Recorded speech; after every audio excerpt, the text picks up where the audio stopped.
Hi friends, welcome to Sheela's kitchen recipes channel.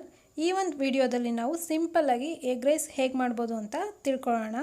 ಮೊದಲಿಗೆ egg rice ಮಾಡೋದಕ್ಕೆ ಬೇಕಾಗಿರೋವಂಥ ಪದಾರ್ಥಗಳನ್ನ ಲಿಸ್ಟ್ ಮಾಡ್ಕೊಳ್ಳೋಣ.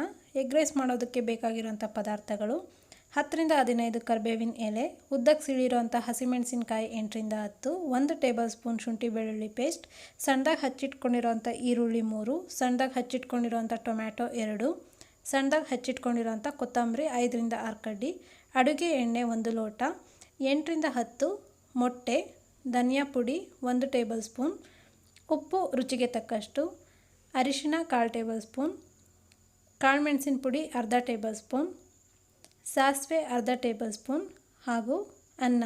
ಇವಿಷ್ಟು ಎಗ್ ರೈಸ್ ಮಾಡಲು ಬೇಕಾದ ಪದಾರ್ಥಗಳು. ಈಗ ಎಗ್ ರೈಸ್ ಮಾಡೋ ವಿಧಾನನ ತಿಳ್ಕೊಳ್ಳೋಣ. ಮೊದಲಿಗೆ ಸ್ಟವ್ ಆನ್ ಮಾಡಿ ಒಂದು ಪಾತ್ರೆ ಇಡಿ.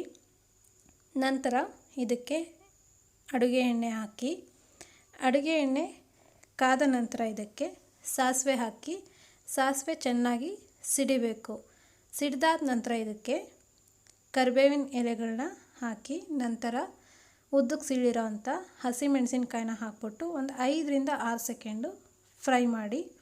ನಂತರ ಇದಕ್ಕೆ ಸಣ್ಣದಾಗಿ ಹಚ್ಚಿಟ್ಕೊಂಡಿರೋವಂಥ 3 ಈರುಳ್ಳಿನ ಹಾಕ್ಬಿಟ್ಟು ಇದನ್ನು ಕೂಡ ಫ್ರೈ ಮಾಡಬೇಕಾಗುತ್ತೆ.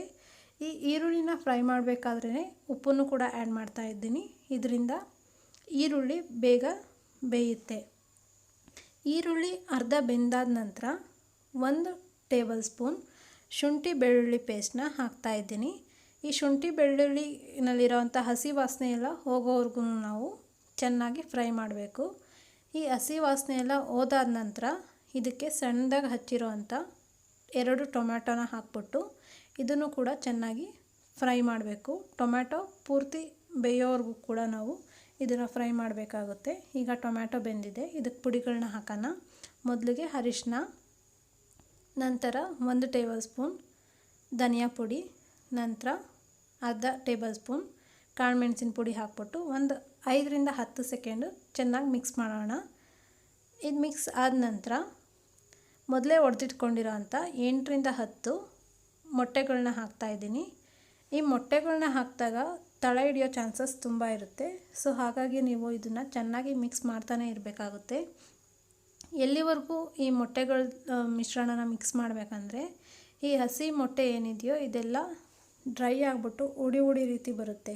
ಅಲ್ಲಿವರೆಗೂ ಕೂಡ ನೀವು ಈ ಒಂದು ಮಿಶ್ರಣನ ಮಿಕ್ಸ್ ಮಾಡ್ತಾನೆ ಇರಬೇಕು. ನೋಡಿ, ಈಗ ಹಸಿದೆಲ್ಲ ಹೋಗ್ಬಿಟ್ಟು ಉಡಿ ಆಗ್ತಾಯಿದೆ ಮೊಟ್ಟೆ. ಈ ರೀತಿ ಮಿಕ್ಸ್ ಮಾಡ್ತಾನೆ ಇದ್ದರೆ ತಳ ಹಿಡಿಯೋ ಚಾನ್ಸಸ್ ತುಂಬಾ ಕಡಿಮೆ ಇರುತ್ತೆ. ಈಗ ಮೊಟ್ಟೆ ಮಿಶ್ರಣ ಕೂಡ ಉಡಿ ಆಗ್ತಾಯಿದೆ. ನೋಡಿ, ಈಗ ಇದು ಚೆನ್ನಾಗಿ ಬೆಂದಿದೆ. ಇದಕ್ಕೆ ಅನ್ನ ಕಲಿಸಿದ್ರೆ ಎಗ್ ರೈಸ್ ರೆಡಿ ಆಗುತ್ತೆ. ನಿಮಗೆ ಎಗ್ ರೈಸ್ನಲ್ಲಿ ಮೊಟ್ಟೆ ಜಾಸ್ತಿ ಬೇಕಂದರೆ ಅನ್ನ ಸ್ವಲ್ಪ ಕಡಿಮೆ ಹಾಕ್ಬಿಟ್ಟು ಕಲಿಸ್ಕೊಳ್ಳಿ. ಇಲ್ಲ ಅನ್ನ ಜಾಸ್ತಿ ಬೇಕಂದರೆ ಇನ್ನೂ ಸ್ವಲ್ಪ ಅನ್ನ ಹಾಕ್ಬಿಟ್ಟು ಜೆಂಟಲಾಗಿ ಮಿಕ್ಸ್ ಮಾಡಿ ಮೊಟ್ಟೆ ಜೊತೆ ಅನ್ನ ಬೆರೆಯೋ ಥರ ಚೆನ್ನಾಗಿ ಮಿಕ್ಸ್ ಮಾಡ್ಕೊಳ್ಳಿ. ಕೊನೆಯದಾಗಿ ಕೊತ್ತಂಬರಿ ಸೊಪ್ಪು ಹಾಕ್ಬಿಟ್ಟು ಮತ್ತೆ ಒಂದು ಜೆಂಟಲ್ ಮಿಕ್ಸ್ ಮಾಡಿದ್ರೆ ಎಗ್ ರೈಸ್ ರೆಡಿ. ನೋಡಿದ್ರೆ ಫ್ರೆಂಡ್ಸ್, ಎಷ್ಟು ಈಸಿಯಾಗಿ ಮನೆಯಲ್ಲೇ ಎಗ್ ರೈಸ್ ಮಾಡ್ಕೋಬೋದು ಅಂತ. ನೀವು ಕೂಡ ಮನೆಯಲ್ಲಿ ಟ್ರೈ ಮಾಡಿ ಹೇಗಿದೆ ಅಂತ ಕಾಮೆಂಟ್ ಸೆಕ್ಷನಲ್ಲಿ ಕಾಮೆಂಟ್ ಮಾಡಿ ತಿಳಿಸಿ. ಮತ್ತು ಈ ವಿಡಿಯೋ ಇಷ್ಟ ಆದರೆ ಲೈಕ್ ಮಾಡಿ, ಶೇರ್ ಮಾಡಿ ಮತ್ತು ಸಬ್ಸ್ಕ್ರೈಬ್ ಮಾಡಿ. Thank you for watching.